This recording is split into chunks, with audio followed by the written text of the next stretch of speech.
SC sub classification మీద supreme court జడ్జ్మెంటు వచ్చిన తర్వాత దాన్ని ఆధారంగా చేసుకొని తెలంగాణ రాష్ట్ర ప్రభుత్వం అసెంబ్లీలో బిల్లు ప్రవేశపెట్టి ఎస్సీ సబ్ క్లాసిఫికేషన్ బిల్లు అనేటువంటిది 2 సభల్లో కూడా ఆమోదం చేయడం జరిగింది.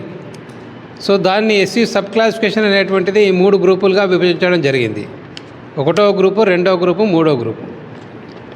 1వ గ్రూపులో చిన్న జనాభా ఉన్నటువంటి ఒక 15 కులాలను 1వ గ్రూపులో పెట్టింది. 2వ గ్రూపులో అధిక జనాభా ఉన్నటువంటి మాదిక సామాజిక వర్గంతో పాటు ఇంకొక 17 కులాలను అక్కడ చేర్చడం జరిగింది. అదేవిధంగా 3వ గ్రూపులో అధిక జనాభా ఉన్నటువంటి మాలా సమాజంతో పాటు ఇంకొక 25 కులాలను అక్కడ చేర్చడం జరిగింది. కానీ నిన్నటి వరకు తెలంగాణ రాష్ట్రంలో ఉన్నటువంటి అన్ని రాజకీయ పార్టీలు, మేధావి వర్గము, ప్రొఫెసర్లు, రిటైర్డ్ జడ్జిలు, హైకోర్టు న్యాయవాదులు, తెలంగాణ ఉద్యమంలో పనిచేసినామని చెప్పుకున్నటువంటి ఉద్యమకారులు, రాజకీయ సామాజిక పక్ష నేతలు, వీళ్ళందరూ కూడా నిన్నటి వరకు ఏమని మాట్లాడారు? 59 కులాలలో 57 కులాలకు అన్యాయం జరిగింది, అసలు వాళ్ళు ఎవరు చదువుకోలేదు, ఎవరొకరు ఉద్యోగం చేయలేదని చెప్పి మాట్లాడారు. అటువంటప్పుడు మరి ఈ 2వ గ్రూపులో 17 కులాలను ఇక్కడ ఎందుకు పెట్టిర్రు?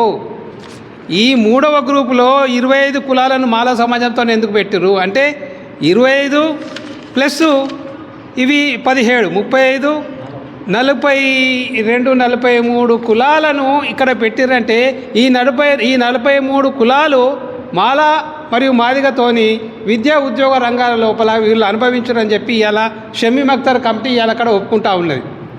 మరి మీరు మాట్లాడింది ఏంది? తెలంగాణ సమాజం మొత్తం మాట్లాడింది ఏంది? 57 కులాలకు అసలు లేరని మాట్లాడింది కదా. మరి 57 కులాలు అన్ని రంగాల లోపల ఉన్నారని చెప్పి ఇక్కడ ఒప్పుకున్నారు కదా. కాబట్టి ఇక్కడ ఏందనంటే సత్యాన్ని దాచిపెట్టి ఇక చాలా కులాలు కూడా 59 కులాల లోపల దాదాపు 40 కులాలు విద్యా ఉద్యోగ రంగాల లోపల గతం నుంచే ఉన్నారనేటువంటిది షమీమ్ అఖ్తర్ కమిటీ ప్రకారంగా ఇక్కడ వర్గీకరణ చేయడం జరిగింది. ఇంకొక విషయము, ఇంకొక సత్యాన్ని ఏం దాచిపెడుతున్నారు ఇక్కడ తెలంగాణ సమాజం లోపల?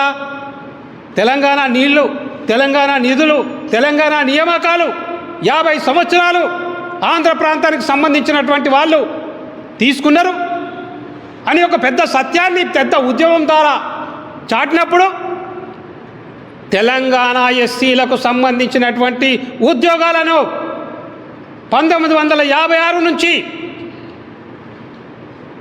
ఈవెన్ పోలీస్ యాక్షన్ జరిగినప్పుడు 1948లో కూడా అక్కడి నుంచి ఉద్యోగాలను తెచ్చినప్పటి నుంచి తెలంగాణ ఎస్సీల ఉద్యోగాలను ఆంధ్ర ఎస్సీలు తీసుకోవడం జరిగిందనేటువంటి సత్యాన్ని ఎందుకు దాచిపెట్టారని చెప్పి మేము అడుగుతా ఉన్నాం. ఈ సత్యాన్ని కనుక బయటికి తీస్తే ఈరోజు ఏదైతే అభియోగం మీరు మోపుతున్నారో, మాలల మీద మోపుతున్నటువంటి అభియోగం తప్పు అనేటువంటిది నిరూపణ జరిగేది. ఇప్పటికి కూడా తెలంగాణ సమాజం జయశంకర్ నుంచి మొదలుకుంటే కేసీఆర్ వరకు ఈ సత్యాన్ని దాచిపెట్టి ఒక అసత్యాన్ని ప్రచారం చేసినటువంటి దాన్ని తీవ్రంగా నేను ఖండిస్తూ ఉన్నాను. జై భీమ్, జై భారత్.